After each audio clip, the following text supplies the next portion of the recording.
I'm going to rattle off a list of famous people here, and I want to know if you have any idea what they have in common. Jim Carrey, Richard Branson, Tyler Perry, Adam Levine, Anthony Hopkins, Stevie Wonder, Albert Einstein, Robin Williams, Steven Spielberg, Cher, and Stephen King. And these are just a select few. Do you have any idea what commonality they have and that they share with my guest that I have on the episode today? Stick around. We're going to talk about it. Here we go. 1, 2, 3, 4. Hello, my name is Billy Diamond, and welcome to episode number 16 of the Branding for Entertainers podcast. I really hope you're doing well, and I hope that your New Year resolutions are actually working out for you. We're in February now, and remember last month? I don't want you to forget about those resolutions that you thought of or the goals that you have for 2021. So I want to encourage you to please stay on task because you really do. You got this. We made it through 2020. It's a brand new year, so let's push forward. Just a couple of things I want to talk with you about before we jump into today's episode.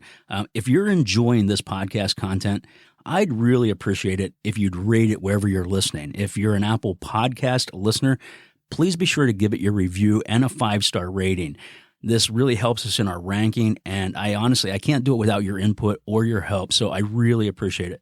Now, additionally, if you or someone you know might be a great fit to be on the podcast, you can submit an interview request at brandingentertainers.com/podcast. That's podcast with an S.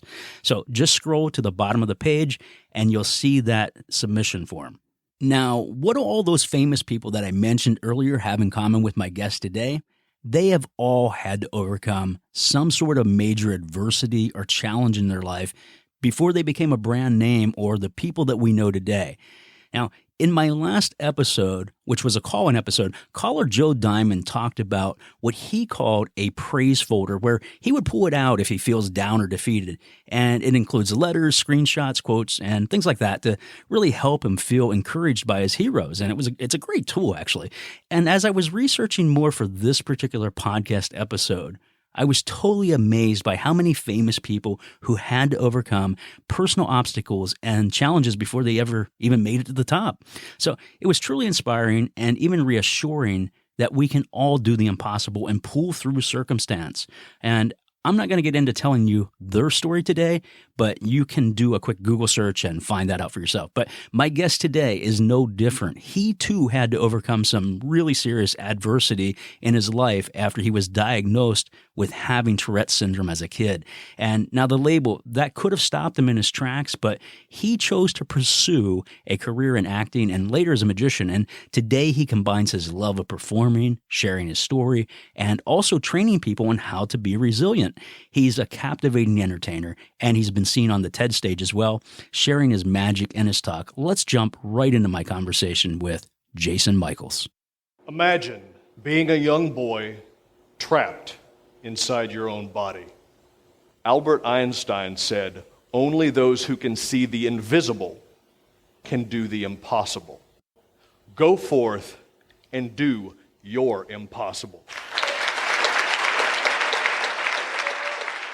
Jason, thank you so much for being on the Branding for Entertainers podcast. We really appreciate it. Yeah, absolutely. Is Jason Michaels actually your real name? So, sort of. It sounds too good to be true, like Billy Diamond. So it kind of is. Yeah. So my name is Michael Jason Cook, C-O-O-K. I've always been going by Jason because my dad's name is also Michael. He has a different middle name, but last name Cook, C-O-O-K.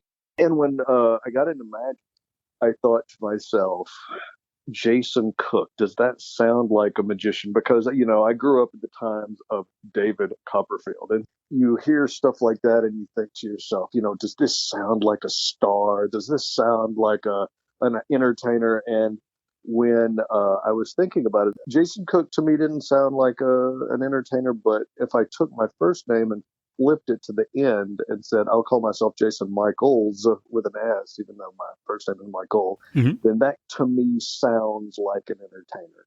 And so when I entertain or perform or even, write, I write under sort of an assumed name. Gotcha. Sure. The other thing is I was an actor. And so I always thought going and seeing movies, you see the different names. And, at least back then, it just felt like you needed a name that kind of rolled off the tongue naturally. And so Mhm. part of it was the magic side of it. But the other part of it was like, well, if I really pursue this acting thing, I think it sounds better to be Jason Michaels. Absolutely. So, yeah. Tell us just a little bit about your background in the entertainment world. Paint a picture for us. What did that look like? How did it come about? So I was 16 years old, and I was taking a speech and drama course in my high school, and I decided to audition for a play. It was known as the junior senior play. It was kind of like the big play of that year that happened at my school. And so I went out for the play. I got a role, and that really set me on fire with acting and being in front of audiences and becoming sort of a different character, reading the script and interpreting the script and performing as this character in a play. About that same period of time, I used to play cards with friends, and one day I thought it would be fun to learn a card trick, and that kind of took me to a magic shop, which used to be here in Nashville, called Abracadabra. And I walked in. The man who owned it, Gary Hayes, was there that day. He absolutely did things that just blew my mind. I remember thinking to myself, this is what I want to share with people. I want people to see this and have this experience, that I'm having right now. This feeling of just shock and amazement and awe. And that's really how I got started. It sounds silly to say, but I kind of did not realize that magic and acting were related until later. I mean, I knew they were both performing arts, but I kind of looked at magic as a hobby and something that I did for fun, card tricks and stuff like that. But I was very serious about acting. I went to college and I studied theater, 4 years, theater degree, and it was all or nothing for me. Wow, I fantastic. basically said there will not be a plan B for me. I'm going all in. And when I got done with all that schooling, I kind of was trying to decide what I wanted to do next. And at the time, you had to move to New York or LA. You did. If you wanted to be successful, you had to. It was a daunting idea to move somewhere where there's already a lot of competition even when you're in college, and that's a small community of people. It's just everybody's focused, but it's still a small community. It's a small group of people, and the idea of going somewhere where there was huge numbers of people all trying to make it, it was like a crapshoot. Now, being much older, I realize that you can treat it like a business and that you can approach it from a sales and marketing standpoint. You can have success with it if you're really smart. But at the time, it was very much like, my thought process was, do I really want to be auditioning for the rest of my life?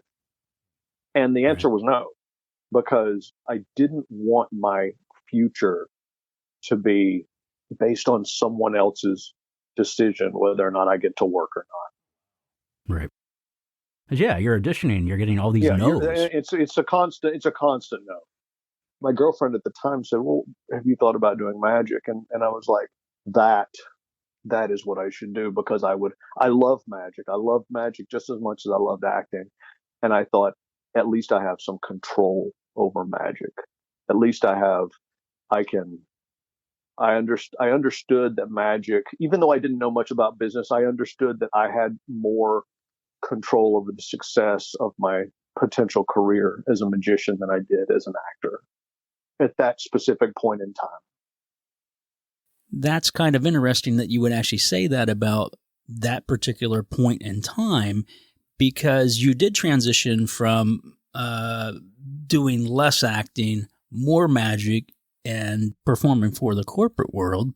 And more than anything, I think you're known today as being a speaker, which is fantastic. And you mix the magic with that.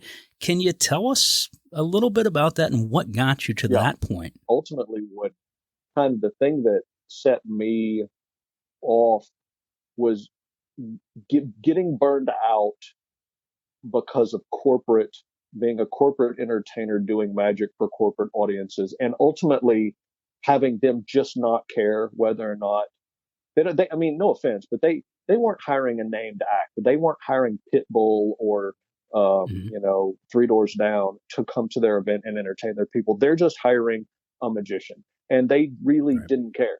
And that to a point, I got to a point where that was just too much for me. And that was ultimately the thing that set me on the path of wanting to speak more often. Now, that's not the only thing that set me Mhm. on the path of wanting to speak more often and to do um, speaking engagements that incorporate magic. But that was one of the things that set me on that path because I realized that I had a story that was my story. It was my life experience. It was not anybody else's life experience.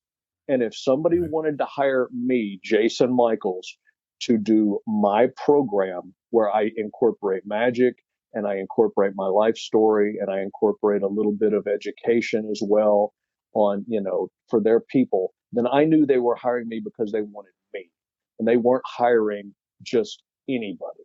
And Sure. I have been able to take the rejection a whole lot better when somebody said if they don't want me to come tell my story, I'm cool with that. But I know that if they hire me, then they literally want me, as opposed to we just want a generic can of beans off the shelf and it doesn't matter what can of beans we get. Like for some reason that made a difference to me. So for instance, nowadays, if a company wants to hire me to come and do a one-off event like a sales meeting or a corporate gig or whatever, I would prefer, I really want them to want me to come speak because I can incorporate um, as much or as little entertainment as they want, but they're going to get at least some sort of message that connects, that is my message. That's kind of one of the reasons that I decided to start speaking engagements. Fantastic. We all have a story that we can tell in some capacity. Sounds like you took it to the stage and you took it to the masses to say, hey, I'll share my story and I'll share this wonder and amazement along the way Yeah, too. for about probably 10 years of hearing people say, you can become a speaker and you can do this and you can do that. I said no. I remember I was taking some marketing education classes and coaching, and people were saying, you might want to consider doing some speaking. And I remember thinking, look, I just want to be the very best entertainer I can be. And then my friend, Stephen Bargatze, he's a magician, but he also has a motivational program and he's brilliant. He knew what my story was. He knew my story of dealing with Tourette syndrome and being a kid who grew up, wanting to be an entertainer and having the twitches and the tics of the Tourette syndrome. And he was also saying to me, you should really tell your story. You should go out and let people know.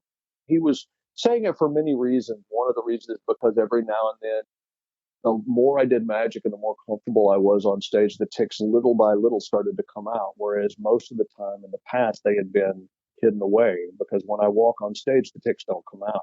But he was also telling me that because he just knew how much of a connection that you can make with people when you're sharing vulnerability and they are able to see parts of themselves in what you're sharing with Yeah. them. Yeah, it's And he true. knew that that would be a way for me to connect with people better and perhaps maybe to create additional opportunities. And so ultimately, there were a lot of things that kind of came to a head. I give Stephen the vast majority of the credit because he was the one that was like the little constant knocking on the door. And it took him a period of years, a little by little, trying to get me to open up to be willing to do it because I just wanted to be seen as a good entertainer.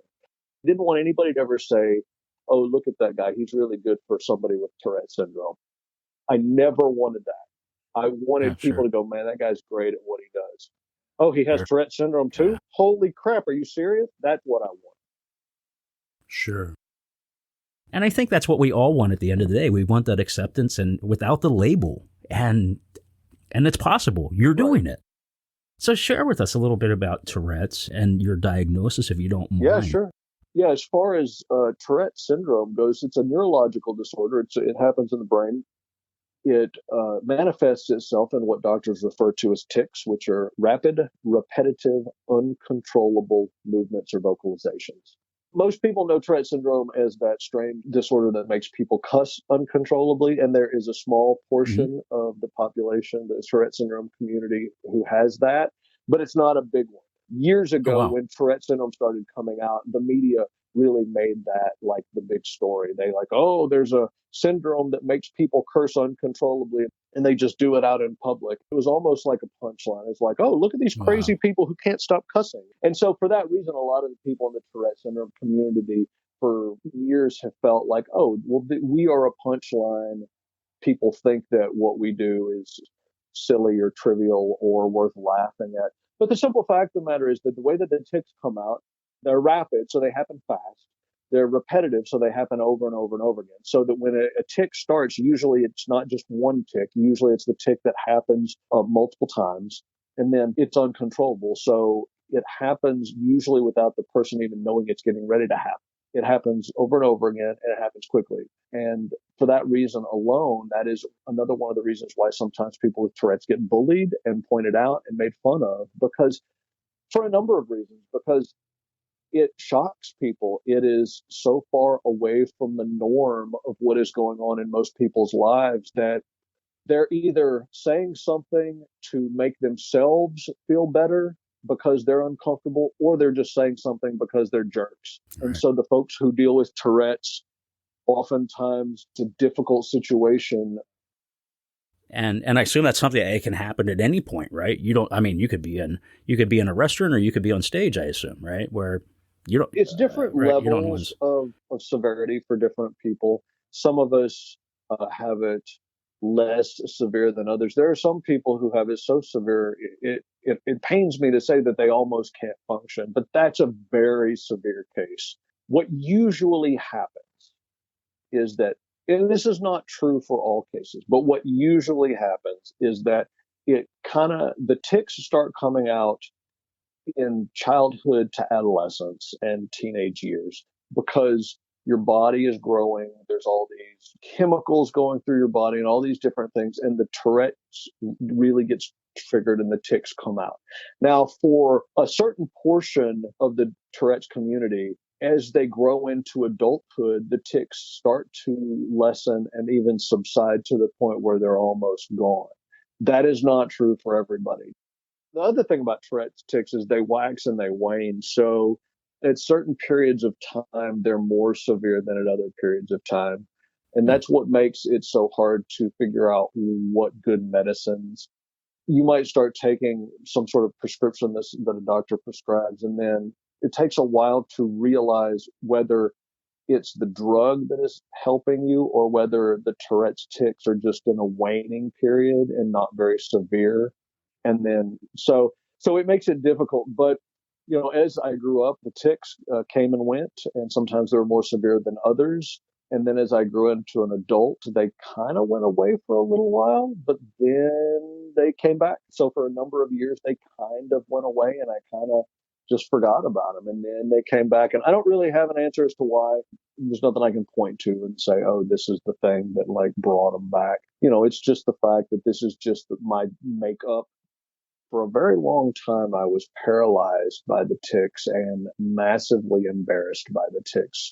I was so embarrassed, I really couldn't talk about having Tourette syndrome with anybody. And I mean, I'm talking about to a level where it was painful for me to even talk about it with like my parents. Like it pained me to talk about Tourette syndrome or to say the words Tourette syndrome or to talk about my tics. It was this deeply painful experience. And that's one of the reasons why I didn't want to talk about it for so long, is that the idea that I was weak, I was embarrassed by something I had no control over. People that know Yeah. me now will tell you that I'm a bit of a control freak. And anybody who hears me say that will laugh because they're like, oh, he's not a little bit of a control freak. And, but part of that is probably because of, at least there's a certain part of my life, even to this day, that I don't have control over. And so it's like I'm self-diagnosing here.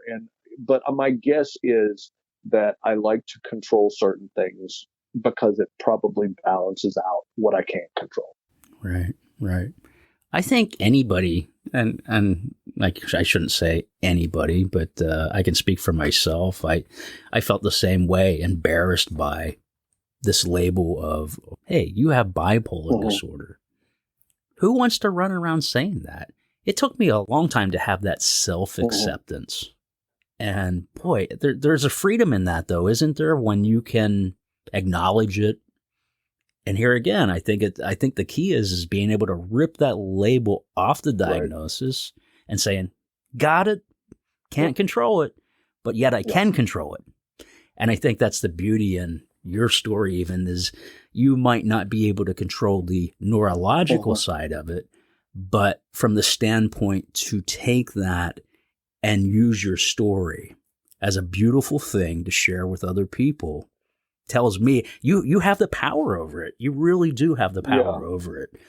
I remember those dark days of looking in a mirror when I didn't believe it myself, thinking, you're going to get through this.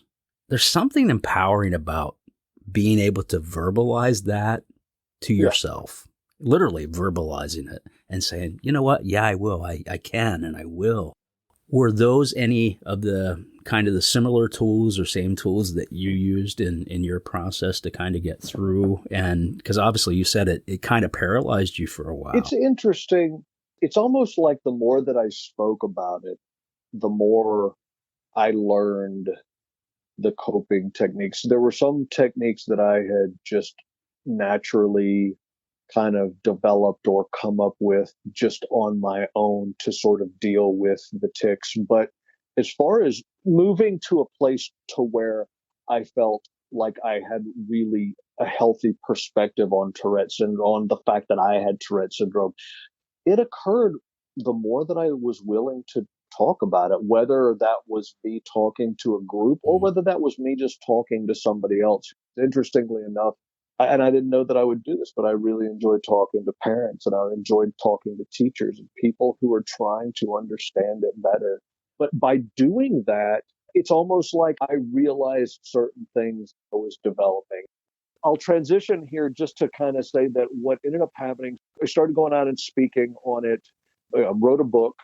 The book is a combination about my story of living with Tourette's and sort of my journey to become a professional magician. So it's kind of those two things together.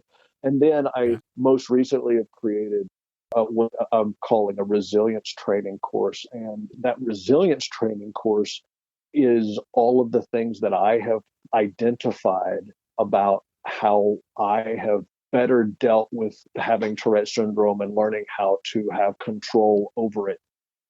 I'll go ahead and link that in the show notes. That way, if anybody's interested in that training, they can check that out. And I do want to mention that it has nothing to do with if you have anything medically or clinically.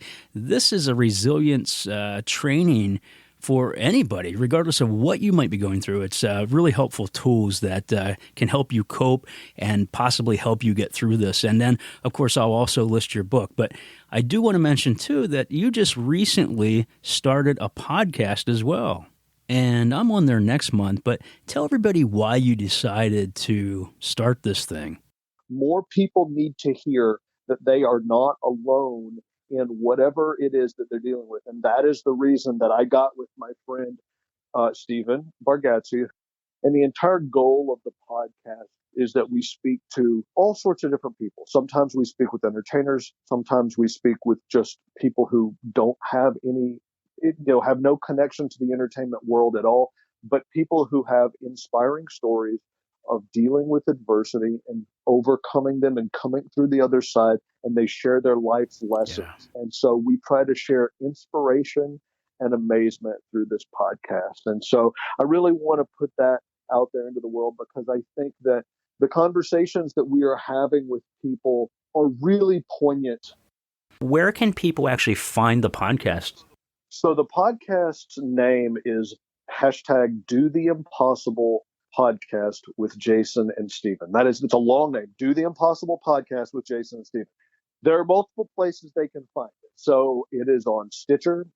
It's on Apple Podcasts. It's on any of the podcast providers. If they want to go to my website, which is jasonmichaelsmagic.com, I have a player there where they can listen to the audio podcast or download it. But we also The podcast is both a video podcast and an audio podcast. And the reason we wanted to do a video podcast as well is every podcast episode is viewable on my website and under the podcast section. In every episode, we share some amazement. And sometimes the amazement comes from the stories that people are sharing, but we always share a magic trick because Stephen and I are both magicians, and sometimes we have magicians on the show. And so there is a visual element to magic. So people can watch the podcast, the video podcast, if they want to by going to my website, jasonmichaelsmagic.com, and clicking on podcast. Or if they just want to listen while they're in their car or going to the gym or whatever, they can find it on their favorite podcast provider. That's fantastic. So if you want, go over and check out that podcast or on any of the podcast platforms. So Do the Impossible. Jason, I do want to transition here just a little bit because we want to talk about branding. So let's just make a little transition here. How hard was it to actually incorporate with having Tourette's into the magic or the speaking? It sounds like for a little bit of time you were resistant to the idea or recognizing the Tourette's. I always tell listeners and just people in general that I talk to that are entertainers is it's so important that one of the number one rules of branding is just be you, be your genuine self. And that's hard to do when you have a label or diagnosis like myself, like bipolar disorder. It takes a little bit to embrace that. Mm-hmm. How did you rebrand Jason Michaels to become who you are today? Well, that's a long process, rebranding, especially when somebody knows you for one thing, to kind of change your direction. So for me, I wrote a book and I titled it, You Can Do the Impossible Too.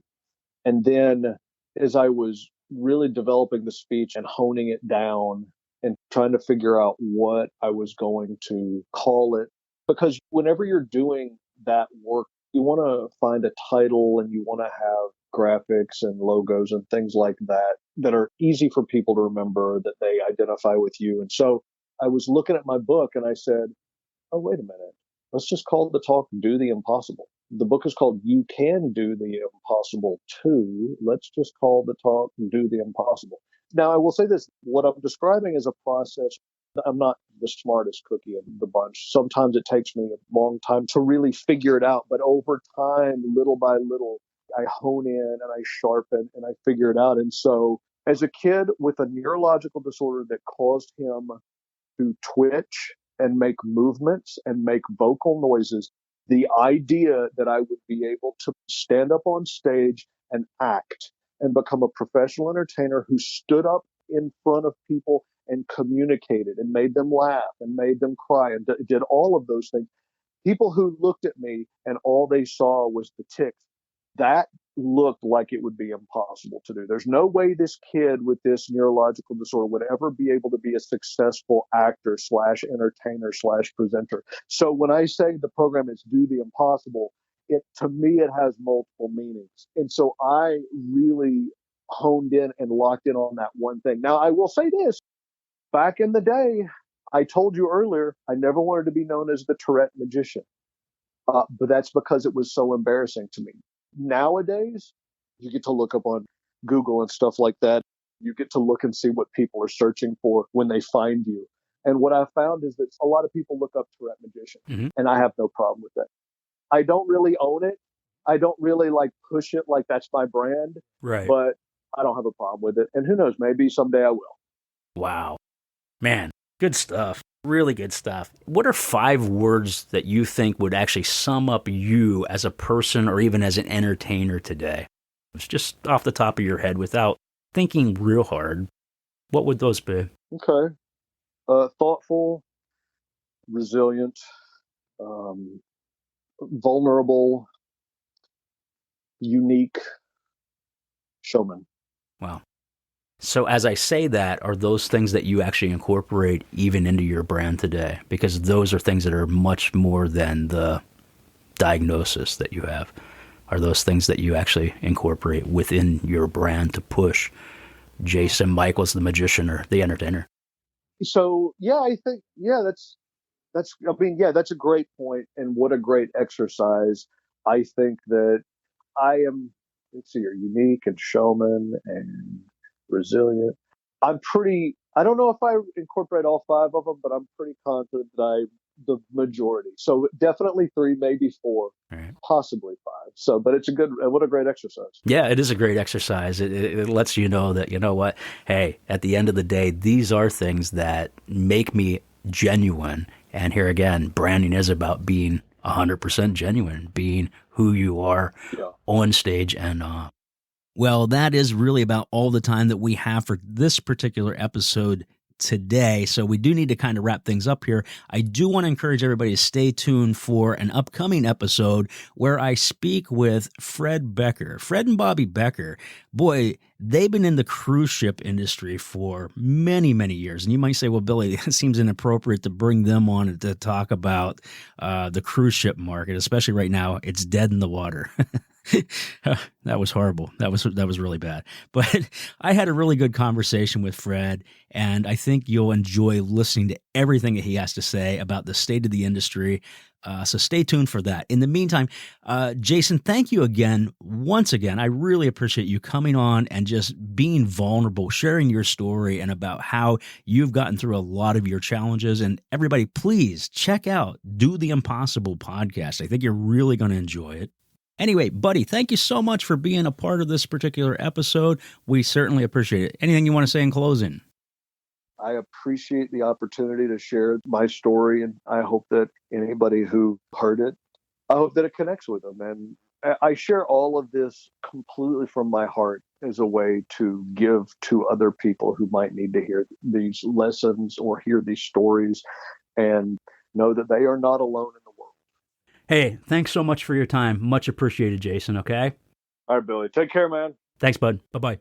Just a reminder that if you go over to the show notes of the podcast here, you're going to be able to have access and get information for Jason's book, his resilience training, as well as the podcast. You're also going to see some video links over there, too. You can watch his full TED Talk and watch him do some magic as well. Really great stuff. I really thoroughly enjoyed it.